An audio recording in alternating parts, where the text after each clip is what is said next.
Oh my gosh, why can I not get my latch anchors attached to install my car seat? I am tired of cussing and yanking and pulling and fighting with these. Sound familiar? Hi, my name is Emily. I'm a child passenger safety technician, and if you can't get your lower latch anchors attached into your vehicle, you may be making one of these common mistakes.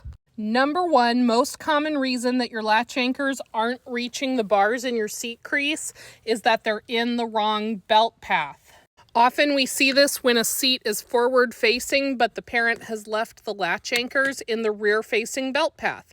Make sure that you move them to the forward facing belt path behind the child's back. I've also seen multiple instances of parents putting the latch strap through the seat belt path for booster mode here at the child's hips instead of using the forward facing belt path up behind the back. So by far, most common reason that your latch anchors aren't reaching the anchor bars in your vehicle is that the strap is in the wrong belt path.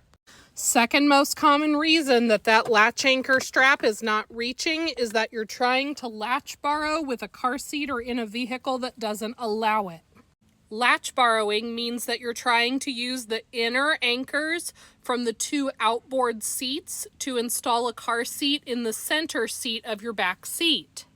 In order to do that, to borrow those inner anchors to install in the center, both the car seat and the vehicle manufacturer must allow it.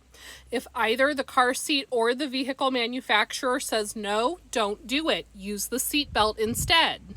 There is a standard spacing, a standard width apart for those lower latch anchors. So if those inner anchors from the two outboard seats are too far apart, your lower anchor strap may not reach. So that's a red flag that your vehicle may not allow that. And it's always a good idea to check with your car seats manufacturer too.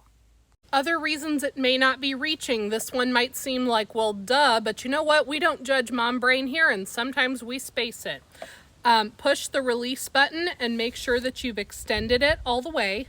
And if you still can't get it, pull your cover back and check and make sure that it's not caught or twisted on anything, because there can be a lot of hardware underneath the padding and you might not notice that it's caught somewhere. I hope that information helps somebody out today. If your latch anchors can't reach, check that you've got the right belt path, check that you're not latch borrowing, make sure you've extended the strap, and make sure it's not caught or twisted somewhere underneath the padding. Always read and follow your car seat and vehicle owner's manuals and get help from a CPST if you have questions.